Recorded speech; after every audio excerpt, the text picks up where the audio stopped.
I was not expecting this. Having just played through Breath of the Wild, I figured Tears of the Kingdom was going to be more of the same. Big, gorgeous open world, organic combat, lots of attention to little visual details. Breath of the Wild was a lovely game to wander around in, taking in the sights, but unfortunately was devoid of content. Just shrines and Korok seeds all day, as far as the eye could see. The longer I played that thing, the more tedious it became. While I was looking forward to Tears of the Kingdom, after hearing it'll be set in the same Hyrule as Breath of the Wild, I was a bit weary. It was even using the same engine. I thought it would just be a retread of the original with a few gameplay enhancements here and there. And in some regards, it is more of the same. The core gameplay loop is virtually identical to Breath of the Wild's. Even the combat remains mostly unchanged. But my concerns were completely unfounded. I could not have been more wrong. Perhaps it was foolish ignorance. I hadn't played any of the other 3D Zeldas before this. The last Zelda I'd played was The Adventure of Link, back when it was released. Had I played those other titles, maybe I would not have thought this, because Tears of the Kingdom adds so much more and improves upon the foundation laid by Breath of the Wild so significantly that it practically renders that game obsolete. Breath of the Wild was a fun enough game, but I think it is the most overrated game of all time. By comparison, Tears of the Kingdom makes Breath of the Wild seem like a proof of concept that has yet to be fully fleshed out. It managed to fix like 90% of the issues I had with that game. I cannot even imagine going back to Breath of the Wild after this. It would be like playing a third of a game. There is so much more here. This game is too good. There were times as I played Tears of the Kingdom where I felt it was the best game ever made. This isn't hyperbole. Best game ever. Okay, well, apparently not. It would seem that distinguished title may belong to its younger brother, the Ocarina of Time. If it's even better than this, I definitely have to get around to playing it. But as of yet, no other game has so thoroughly provided everything I could possibly want out of an open world game. The thing is, I've loved open worlds ever since I first played Morrowind like 20 years ago. That sense of exploration and discovery is something only games like this could deliver. Tears of the Kingdom is the pinnacle of open world design, a perfect mix of combat and exploration. Breath of the Wild did offer excellent combat and organic environments that require preparation for you to traverse them, which is surprisingly rare in open world games. But it is fairly limited in what you can actually do in its world. A lot of it is empty space. Initially, I was not too happy about the fact that Tears used the same map as Breath of the Wild. It does take place around 7 years after the events of Breath of the Wild, but the thought of spending even more time in a place I'd already grown bored with was not something I was looking forward to doing. Turns out, this was to its benefit. There's a nice blend of familiarity and freshness there. The map itself remains fundamentally the same, yet there's little changes littered throughout that reflect not only the passage of time, but also the effects of the newest threat to Hyrule. This is most noticeable during the main quest, where certain areas have been drastically altered. The Goron region in particular. Beyond these cosmetic differences, the greatest improvement to this new Hyrule addresses Breath of the Wild's biggest and most fatal flaw. there are things to do out there, discoveries to be made. For all its massive size and scope, exploring in Breath of the Wild was so boring. Just riding around this vast expanse of nothingness. Exploration amounted to little more than a sightseeing tour. Just cute little critters and birdies scurrying around, and pretty landscapes, with the occasional traveler or maybe an enemy camp, which I wasn't about to fight anyway because I ain't breaking any of my good weapons on some scrub bokos.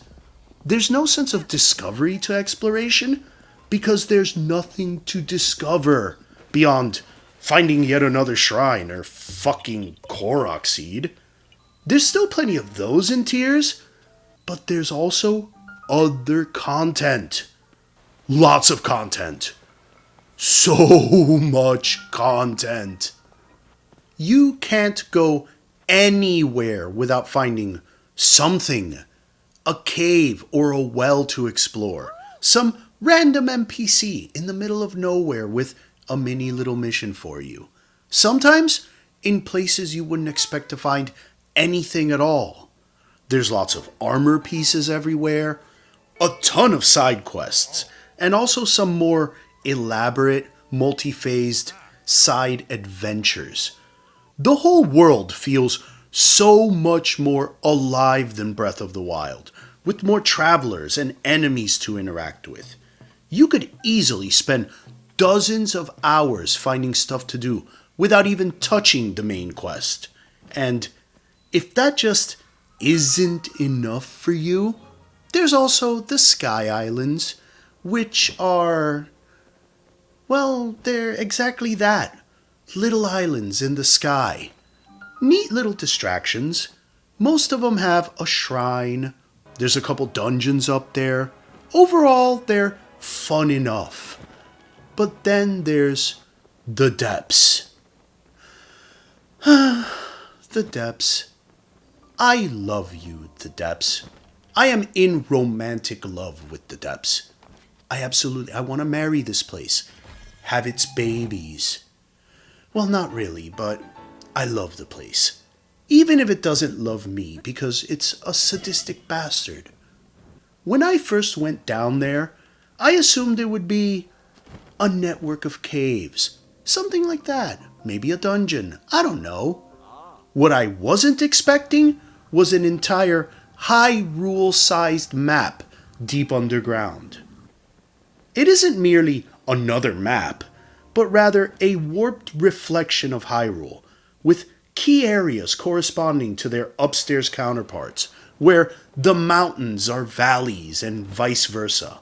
It is a stark contrast to mainland Hyrule, an utterly fascinating place that offers its own unique rewards for exploring it, including a rather entertaining series of encounters with an old buddy from Breath of the Wild, an adversary residing in the depths that I found more interesting than the main antagonist of the game.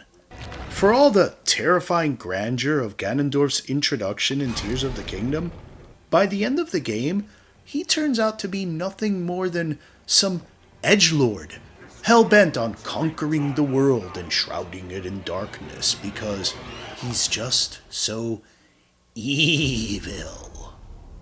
There is nothing to Ganondorf. No backstory, no motivation for his actions.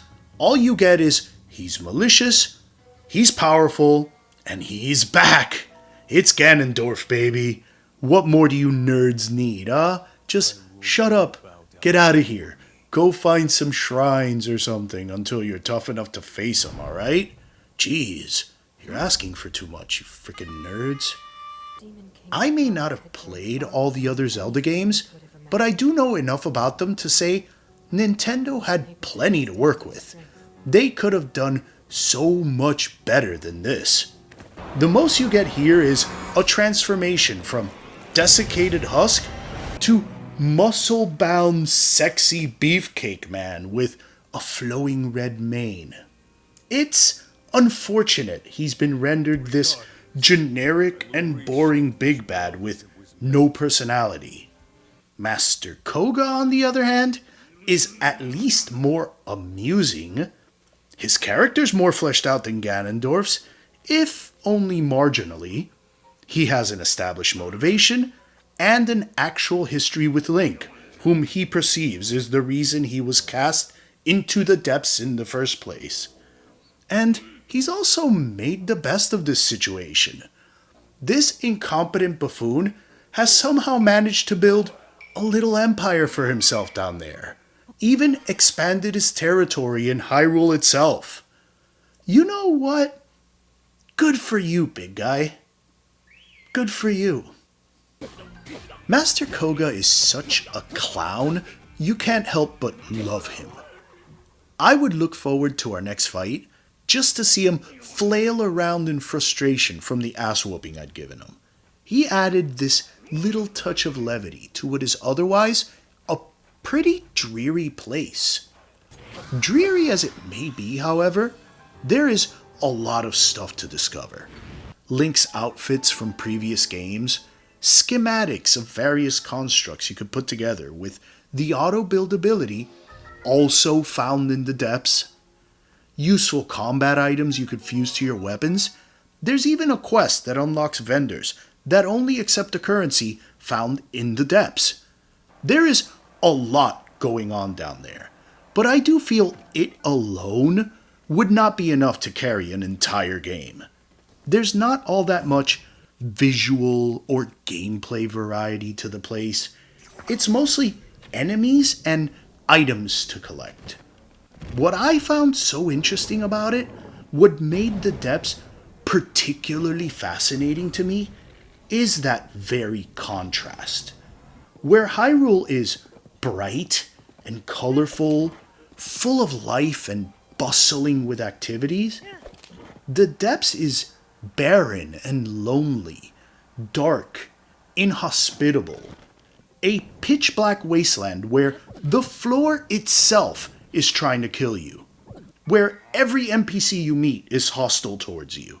It is a complete departure from the look and feel of Hyrule that I found rather refreshing, especially after how much time I'd spent in this world over the last few months. These two areas complement each other so well. The way all these shrines throughout Hyrule are directly connected to light roots that illuminate chunks of the depths. How bright blooms found in all these new caves can be used to light up the path ahead as you fumble around in the dark looking for one of these light roots. It isn't just with the gameplay loop, but geographically as well. Little things like how hot springs in frozen mountainy regions are actually warmed up because of a lava flow directly below. There are little touches like this throughout both of these maps. The Sky Islands? They feel like they're kinda just there, with far less of a connection to Hyrule other than all the fallen debris. But the main quest does have you going all across all three areas. Up and then back down and then back up again and back down. These three areas work together perfectly. Yet, without the depths, something would be missing. The game would be just fine without the Sky Islands, from a gameplay perspective at least. That sense of verticality would still be there, but the Sky Islands and a slightly modified Breath of the Wild map would not be enough to make for a proper sequel on its own. It would feel more like DLC, even with Link's new abilities, which, admittedly, completely changed the dynamic of not only the shrine puzzles, but also the combat and exploration. The shrines themselves have been vastly improved from Breath of the Wild. Those dull and repetitive tests of strength have been replaced with different combat trials that strip you of your equipment and you must make do with whatever's been made available to you. Similar to Eventide Island in Breath of the Wild. A lot of the puzzles have a more open-ended approach to their solution. Breath of the Wild's puzzles were rigid in their solution, requiring a specific ability or combination of abilities to solve. Many of the puzzles in Tears of the Kingdom provide the tools and say, you've got to get over there. Go figure that shit out. You could easily bypass the intended method by building a massive bridge, or sticking an item to a makeshift platform, or maybe shooting a target with a bomb you fuse to an arrow, ignoring the puzzle altogether. The new abilities are much better than Breath of the Wild, with their applications extending beyond mostly shrines, into the game world itself. The only abilities I used consistently in Breath of the Wild, outside of shrines, were the bombs, only sporadically using magnesis or cryonis to get a treasure chest or something like that. With the organic elements already established in Breath of the Wild, these new abilities make Tears of the Kingdom much more of an immersive sim, where getting from point A to point B is in itself a puzzle, where the solution is limited only by your resources and imagination. Gotta reach someplace high up? Fine, no problem. Grab a plank with your Ultra Hand and raise it up, then use recall and turn it into an elevator. Or hold it in place and ascend to the top of it. Or fuse a rocket to a shield and launch yourself up in the air. Or you could just build a vehicle of some sort and just fly there. Doesn't matter. Choice is yours. The ability to build stuff on its own completely changes how you approach exploration. The sheer versatility of the building mechanic is truly impressive. I'm not that creative, so you won't see any massive murder tanks or penis robots coming from me, but once I built my very own hoverbike, the one I saw on the internet, just like all of you did. Don't lie, you know you built one too. Once I built that, I don't think I rode a horse for the rest of the game. That thing died in the stable for all I know.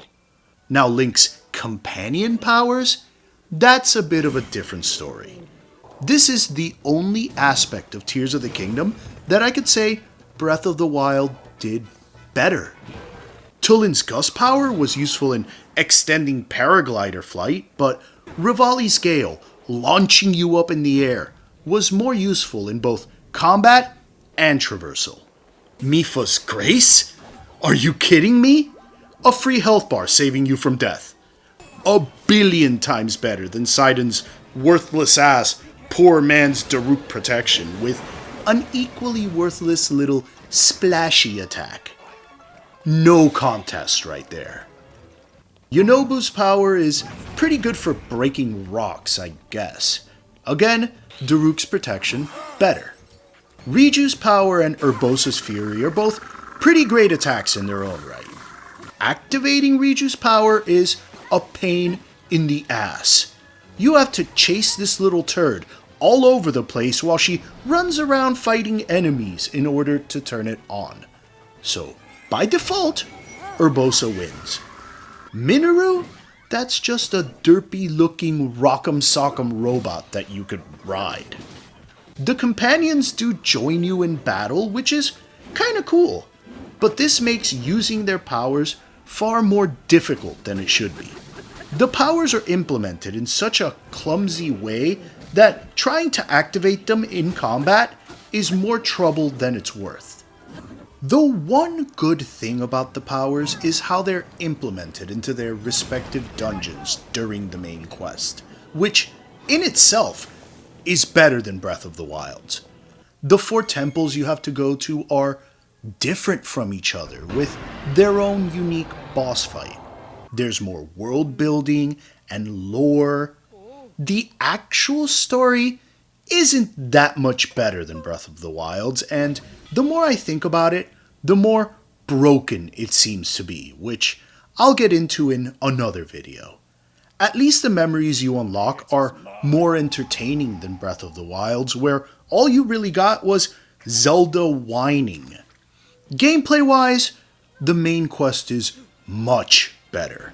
Story-wise, not so much, but it still gets a pass. Another major improvement over Breath of the Wild is the weapon system. They do still break way too easily, but it barely matters now.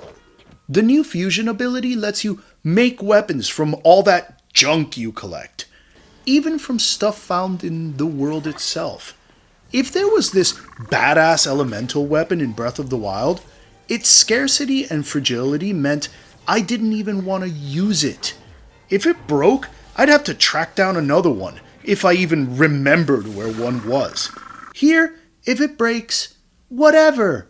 Make another using some monster body part or gem. No biggie. Either way, the weapons can be repaired now, although in a really weird and ridiculous way. I mean, there's a guy, right there, right at the start of the game. He's clearly a smithy. Surely he can fix them. No, not that guy. What you have to do, you have to find a specific monster in a certain region and feed the weapon to it, and it'll spit it back out, good as new. Yup, makes total sense. That's just how it's done in Hyrule. How else are you supposed to do it? Wait. You mean to tell me you use people to repair weapons where you're from? Have you gone mad? Everyone knows only Octorok saliva is powerful enough to reforge someone's broken arsenal. This is preposterous. This technique, and I use that term very, very loosely, is what Nintendo came up with. It is such a nonsense arbitrary solution to an already nonsense arbitrary problem that they themselves created. I'd never played a game where weapons break so easily as Breath of the Wild. This is how you fix it? Really? What I wonder is how anyone is supposed to figure this out on their own. What average player would even think to do this? The only reason I tried it at all was because of Breath of the Wild. And even then, I'd learned about that on the internet. But they did manage to fix the weapons problem, even if it is one of the stupidest ways possible. Along with pretty much every other problem I had with Breath of the Wild. So I guess I really can't complain. They even fixed one particular issue I had that, I'll admit, might have just been me. I didn't really hear anyone else complain about this, but it really irked me. Breath of the Wild's garbage menu system. I hated how clunky it was and how often I had to access it. Now, the menu is smooth as butter. Just use those bumpers instead of the right analog stick to cycle through the inventory tabs. You could even select your items and drop weapons without needing to go to the menu at all. The only times I needed to use the menu on a consistent basis was to change clothing and for the cooking. At least streamlining the menu made doing these things less of a pain in my testicles. I still wish they would have added an outfit quick swap option like there is with the weapons, or some way to change into complete sets from the menu, but it is more than good enough as it is. I still can't stand the cooking. This might also be a me thing. I complain about it because I just don't like it, not because it isn't functional. It is much more tolerable in Tears of the Kingdom than Breath of the Wild. The cooking is quicker here. The improved menu makes getting ingredients easier, plus you could skip the extra steps a bit faster. There's still no way of cooking multiples of the same dish in one go, which is still incredibly stupid and still wastes so much more time cooking than you should. At least now there's some sort of reference guide, a recipe book of sorts, albeit it's a bit of a clumsy one, but it's there. Regardless, overall, the cooking is better than Breath of the Wild. The few complaints I do have left from Breath of the Wild that weren't dealt with have now become more of pointless nitpicks given how much better Tears of the Kingdom is. The overly redundant lines of dialogue are still there. They could be skipped a bit more quickly. There's probably just as many little unskippable cutscenes. Didn't bother me as much. The multi-step armor upgrade system is just a touch faster, just a bit more tolerable. The Great Fairies? Still pervy creepos, but no one else seems to care, so why should I? The 10 million iconic Zelda sounds? They irritated the hell out of me in Breath of the Wild. Here, I hardly even noticed them. Maybe after so many hours spent on these two games, I'd kinda gotten used to them. I mean, this is a Zelda game. There are gonna be Zelda sounds. They are what they are. So, why did these things bother me so much in Breath of the Wild, and I barely noticed them in Tears of the Kingdom?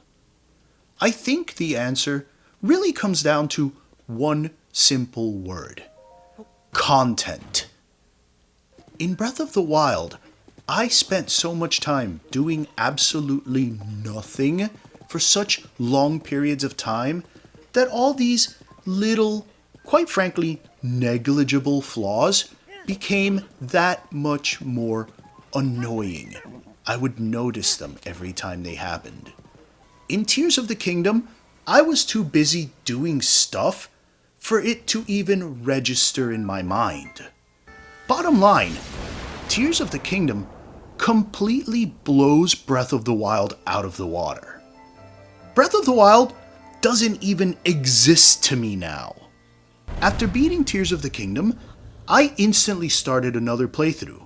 It is quite possibly my favorite game of all time. After beating Breath of the Wild, I didn't touch it again for almost 6 years, and that was only because Tears of the Kingdom was coming out soon and I wanted to catch up. My advice for anyone that hasn't played these games and wants to pick them up is do not play Tears of the Kingdom before Breath of the Wild. Their stories don't really have all that much to do with each other, so you won't miss anything. If you do, you will be sorely disappointed when you get around to Breath of the Wild. Tears of the Kingdom is simply that much better.